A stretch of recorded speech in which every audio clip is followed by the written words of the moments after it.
SCN news బులెటిన్ల ముందుగా headlines. Osmania విశ్వవిద్యాలయం campus లో నూతన హాస్టల్ భవనాలను ప్రారంభించిన ముఖ్యమంత్రి రేవంత్ రెడ్డి.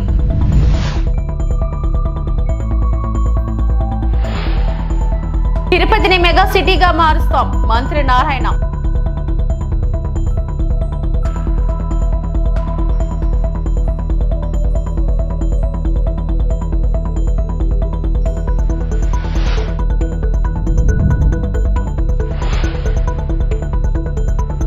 ఏపీలో స్మార్ట్ రేషన్ కార్డుల పంపిణీ ప్రారంభం, లబ్ధిదారులకు అందజేసిన మంత్రి నాదెండ్ల.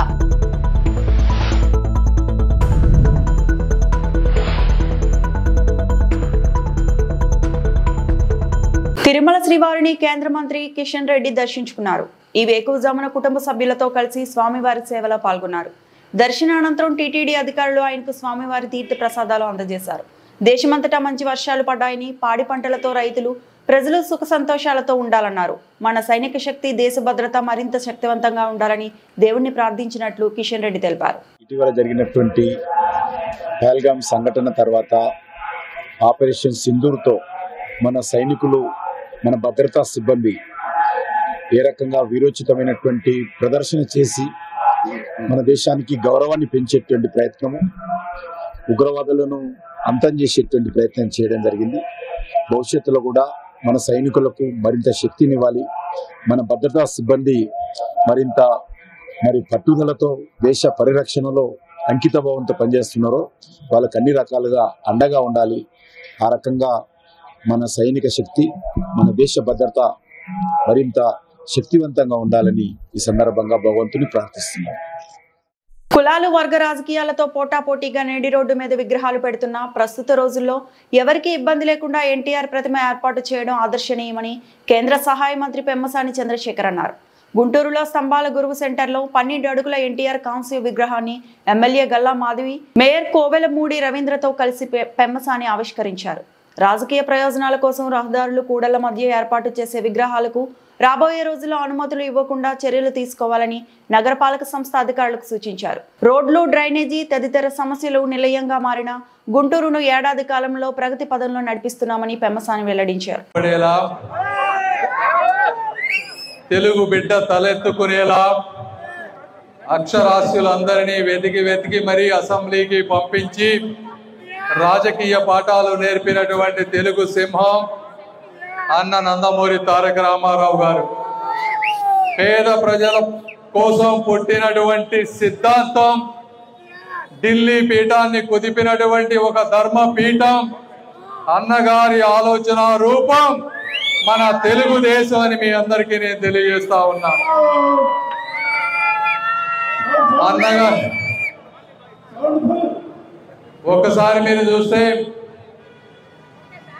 విగ్రహాలు అనేది ఒకప్పుడు అభిమానంతో, ప్రేమతో ఆ వ్యక్తులు చేసినటువంటి గొప్ప ఆలోచనలను ప్రతిబింబించే విధంగా విగ్రహాలు పెట్టుకునేటువంటి సంస్కృతి మొదట్లో తయారైంది. అయితే మనకి ఎంత అభిమానం, ప్రేమ ఉన్నా కూడా, ఏ విగ్రహం పెట్టినా కూడా ప్రజలకు ఇబ్బంది జరగకూడదు, అదేవిధంగా వారి ఆశయాలు ప్రతిబింబించాలి.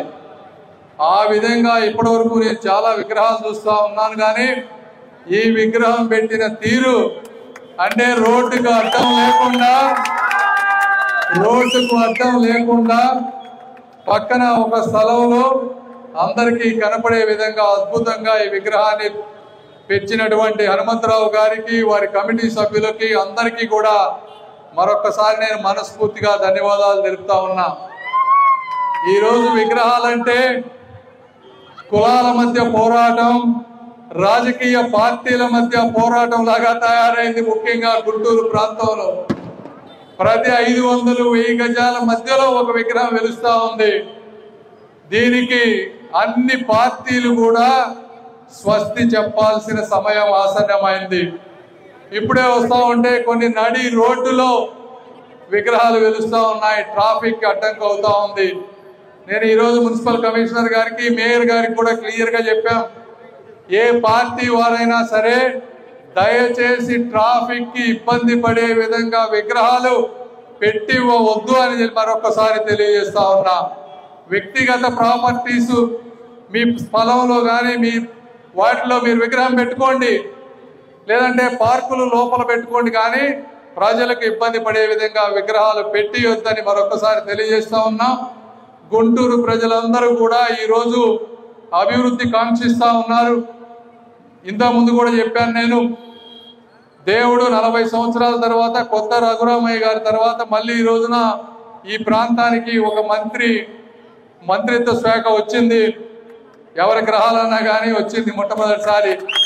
వచ్చినప్పుడు ప్రతి నిమిషం కూడా మనం ఎక్కడెక్కడ నిధులు అవసరం అవుతున్నాయో, ఎక్కడెక్కడ ఆగిపోయి 20-30 సంవత్సరాల నుంచి ఆగిపోయిన ప్రాజెక్టులు మీరు చూస్తే అన్ని బ్రిడ్జ్లు, నంది వెలుగు 10 సంవత్సరాలు ఆగిపోయింది, శంకర్ విలాస్ 30 ఏళ్ల నుంచి దానికి కనీసం అడుగు కూడా ముందుకు పడలేదు.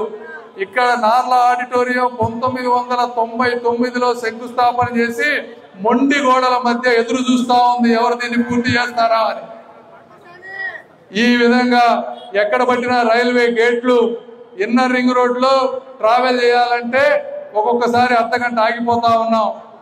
శ్యామలానగర్ దగ్గర పోతే అక్కడ గేట్లు ఇబ్బంది. జీజీహెచ్కి పోతే పేషెంట్లందరినీ బయట టెస్టులకు రాస్తారు, సిటీ స్కాన్లకు బయట పంపిస్తారు.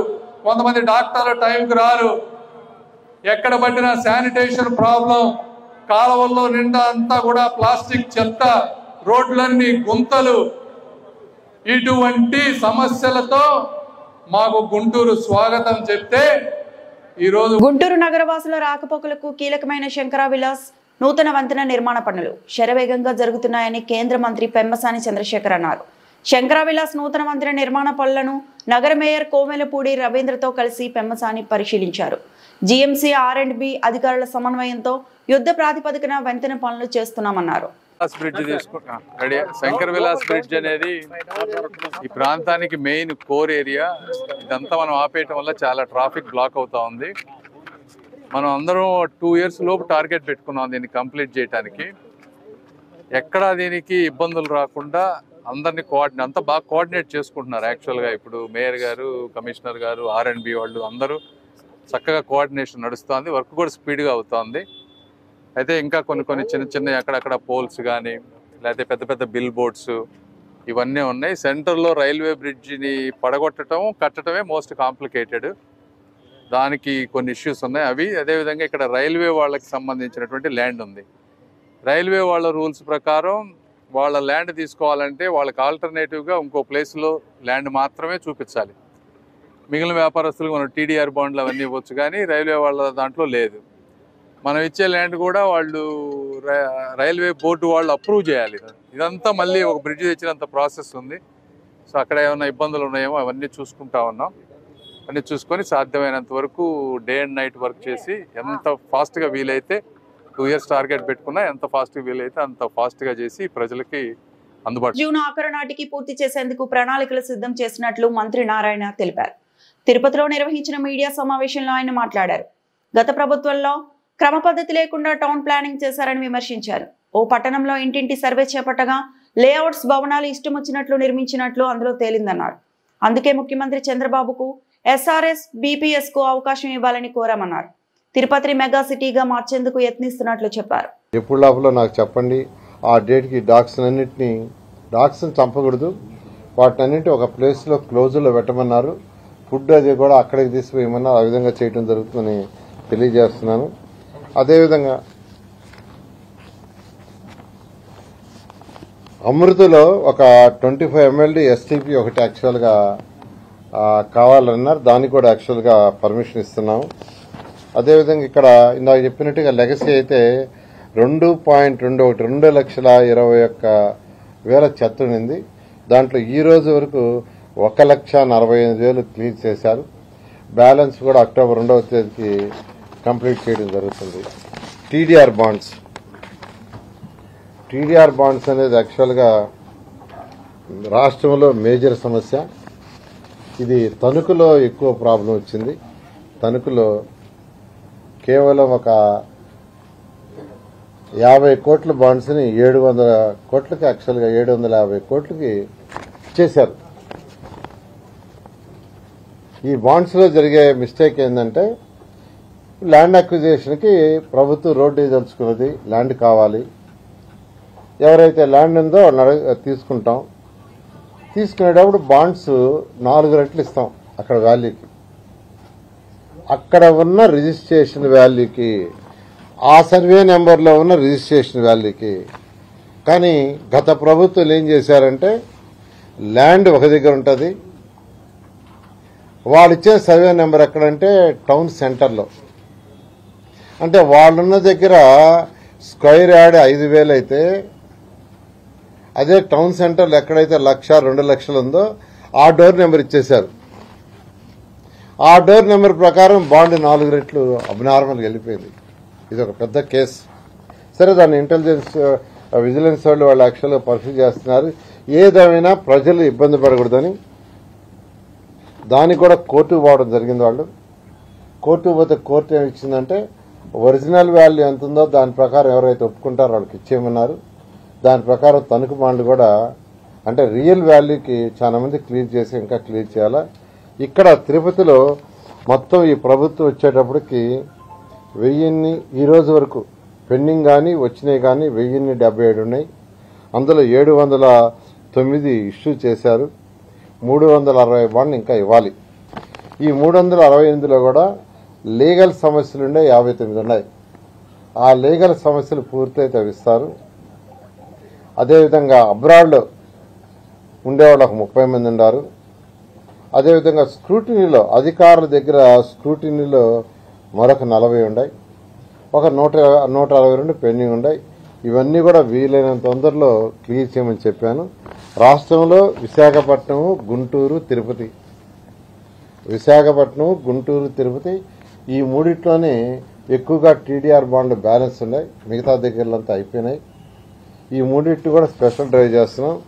వీలైనంత తొందరలో వీటిని కూడా క్లియర్ చేయడం జరుగుతుంది.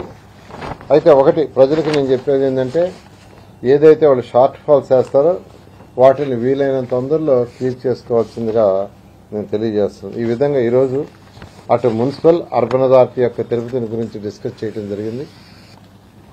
ఖజానా ఖాళీ అయినా బడ్జెట్లో ప్రొవిజన్స్ చేయలేకపోయినా ఈరోజు ముఖ్యమంత్రి గారు ఒకటే ప్రజలకు మాట ఇచ్చాం, సంక్షేమాలు చేస్తూ డెవలప్ చేయాలని చెప్పడం.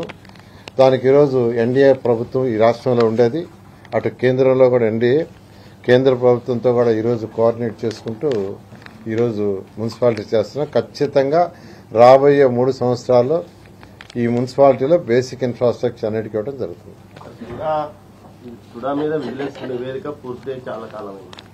ఏపీలో స్మార్ట్ రేషన్ కార్డుల పంపిణీని ప్రారంభించారు. విజయవాడ వరలక్ష్మీ నగర్లో మంత్రి నాదెండ్ల మనోహర్ కార్డులను లబ్ధిదారులకు అందజేశారు. ఈ సందర్భంగా ఆయన మాట్లాడుతూ చౌక బియ్యం దుర్వినియోగం కాకుండా పకడ్బందీ చర్యలు తీసుకుంటున్నట్లు తెలిపారు. సాంకేతిక వినియోగంతో స్మార్ట్ రేషన్ కార్డులు తయారు చేశాం. వీటిలో QR కోడ్ పొందుపరిచాం. రేషన్ తీసుకోగానే కేంద్ర జిల్లా కార్యాలయాలకు సమాచారం అందుతుంది. 9 జిల్లాల్లో ఇవాళ ఇంటింటికి రేషన్ కార్డులు పంపిణీ చేస్తున్నాం. 1.46 కోట్ల కుటుంబాలకు సెప్టెంబర్ 15 కల్లా కార్డులు అందిస్తాం. రేషన్ మేము ఇవ్వడం అనేది నిరంతరం జరిగే ప్రక్రియ.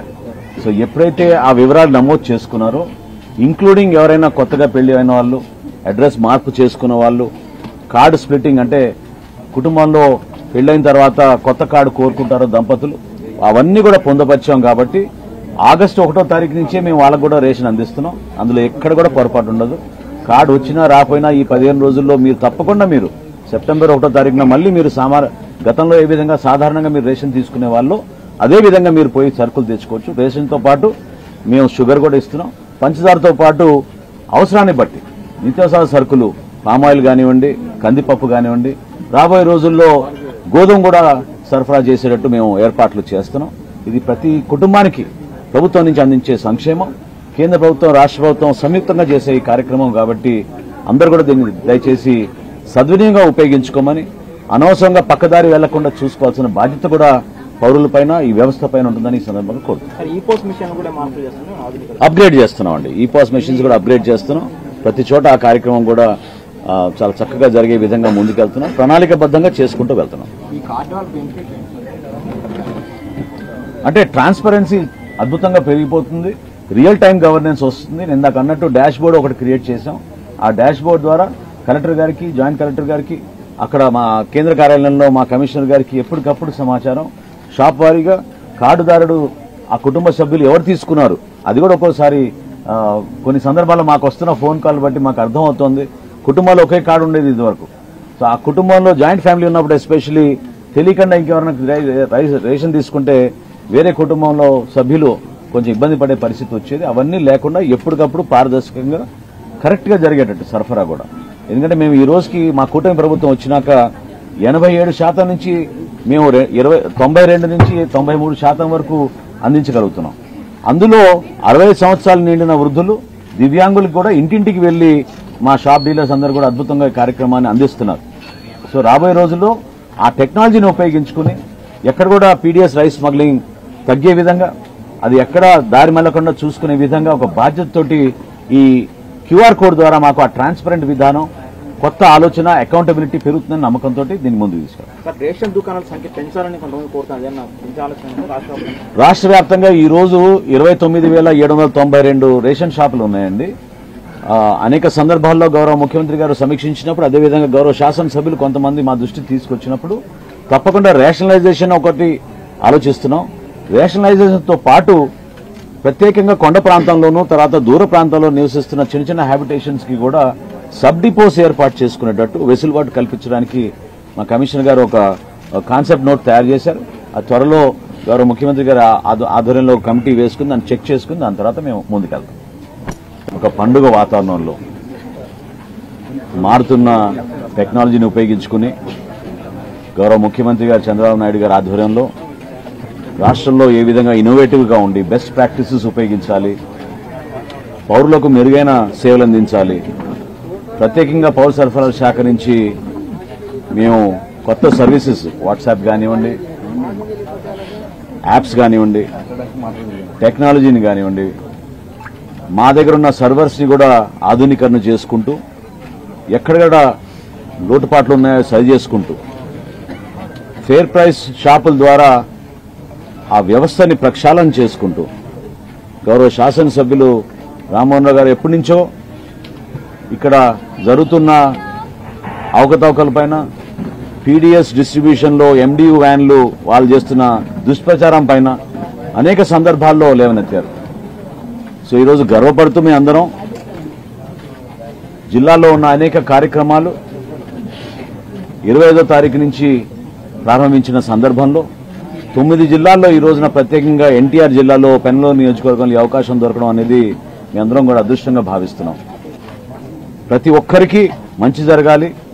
ఈ స్మార్ట్ రైస్ కార్డుల ద్వారా అందులో క్యూఆర్ కోడ్ పొందుపరిచాం కాబట్టి ఆ టెక్నాలజీ ద్వారా అనుక్షణం ఎప్పుడైతే ఒక ట్రాన్సాక్షన్ జరుగుతుందో, లబ్ధిదారులు ఎవరైతే వెళ్లి ఆ షాపుల దగ్గర సరుకులు తీసుకుంటారో ఇమీడియట్ గా కలెక్టర్ గారికి, జాయింట్ కలెక్టర్ గారికి, మాకు కేంద్ర కార్యాలయంలో కూడా ఆ సమాచారం అందే విధంగా ఆ టెక్నాలజీని ఉపయోగించుకుంటున్నాం. దాదాపు 5,71,000 మందికి ఎన్టీఆర్ జిల్లాలో మనం ఈ రోజున ఈ స్మార్ట్ కార్డు పంపిణీ చేయబోతున్నాం. అందులో భాగంగా పెనమలూరులో దాదాపు 92,000 మందికి ఇంటింటికి ప్రచారం చేస్తూ వాళ్ళకి ఈ కార్డులు పంపిణీ గౌరవ కలెక్టర్ గారు లక్ష్మీషా గారి ఆధ్వర్యంలో గ్రామ సచివాలయం, వార్డు సచివాలయ సిబ్బందిని కూడా అభినందిస్తున్నాయి. ఈ సందర్భంగా ఆ డిపార్ట్మెంట్ కూడా ఎప్పుడైతే మా కమిషనర్ గారు సౌరభ్ గారు వాళ్ళతో కోఆర్డినేట్ చేసుకుని ఈ కార్యక్రమాన్ని విస్తృతంగా అన్ని ప్రాంతాల్లో మనం తీసుకెళ్లాలనే భావనతోటి, ఎందుకంటే ఇంత భారీ ఎక్సర్సైజ్ భారతదేశంలో ఇక్కడ జరగలేదు. 1,46,00,000 గృహాలకి, అంటే మన రాష్ట్రంలో 4,42,00,000 మందికి ఈ స్మార్ట్ రైస్ కార్డులు రాబోయే 15 రోజుల్లో అందించే ఒక ప్రణాళికని ఎక్కడా ఇబ్బంది కలగకుండా ప్రశాంతమైన వాతావరణంలో ఏ మాత్రం కూడా పౌరులకి ఇబ్బంది కలగకుండా చేసే కార్యక్రమాన్ని విజయవంతం చేస్తున్నందుకు గ్రామ సచివాలయం, వార్డు సచివాలయం సిబ్బందిని కూడా అభినందిస్తూ, ప్రభుత్వ యంత్రాంగం ఎప్పుడు గౌరవ ముఖ్యమంత్రి గారు, అదేవిధంగా గౌరవ ఉప ముఖ్యమంత్రి గారు ప్రజలకి మరింత మెరుగైన పాలన అందించాలి, సుపరిపాలన అంటే ఈ విధంగా ఉంటుందని చేసి చూపిస్తున్నాం. ఒక పండుగ వాతావరణంలో ఈ కార్యక్రమాన్ని ముందు తీసుకెళ్తున్నందుకు ప్రతి ఒక్కరికి మనస్ఫూర్తిగా స్థానిక ప్రజాప్రతినిధులకు, గౌరవ శాసనసభ్యులకు, యంత్రాంగం నుంచి, ప్రభుత్వ యంత్రాంగం నుంచి అధికార యంత్రాంగాన్ని కూడా ఈ సందర్భంగా అభినందిస్తూ ఈ కార్యక్రమాన్ని సెప్టెంబర్ 15వ తారీఖు కల్లా ముగించే విధంగా రాష్ట్ర వ్యాప్తంగా ప్రతి ఒక్కరికి ఇంటికి వెళ్ళి ఈ కార్డులు అందించే విధంగా ఈ కార్యక్రమాన్ని తీసుకెళ్తాం. Thank you sir. అంటే ఫస్ట్ తరగతిలో డిస్ట్రిబ్యూషన్ అయిపోద్ది, లేకపోతే ఫస్ట్ తరగతి రేషన్ పాత కార్డుల ద్వారా తీసుకోవచ్చు ఎలా? వెంకటాపురం మండలం లక్ష్మీదేవపేట గ్రామంలో యూరియా ఎరువుల కోసం రైతులు ప్రాథమిక వ్యవసాయ సహకార సంఘం పంపిణీ కేంద్రం వద్ద నిద్రాహారాలు మాని లైన్లో రోజంతా నిలబడుతున్నారు. అయినా యూరియా దొరుకుతుందనే నమ్మకం రైతులకు లేదు. మహిళా రైతులు సైతం పనులన్నీ మానుకొని యూరియా కోసం గంటల తరబడి వేచి చూస్తున్నారు. రాత్రనక పొద్దున యూరియా కోసం రైతులు సొసైటీ వద్ద పడిగాపులు కాస్తున్న రైతులు. ములుగు నియోజకవర్గంలో వెంకటాపురం మండలం కేంద్రంలో లక్ష్మీదేవిపేట సొసైటీలో యూరియా కోసం రైతులు క్యూ లైన్లు ఉండి ఇబ్బంది పడుతున్న దృశ్యం. గత 10 సంవత్సరాలుగా యూరియా కోసం ఎప్పుడూ కూడా క్యూ లైన్లు కట్టిన దాఖలాలు లేవని చెబుతున్న రైతులు. కాంగ్రెస్ పాలనలో మళ్లీ యూరియా కోసం క్యూ లైన్లు కట్టాల్సిన పరిస్థితి ఏర్పడింది. రైతుల ఆవేదన. యూరియా కోసం పోలీసులను పెట్టి పెంచవలసిన పరిస్థితి ఏర్పడిందని చెప్తున్న రైతులు. మళ్లీ వెనుకటి రోజులు వచ్చాయంటూ అంటున్న రైతులు.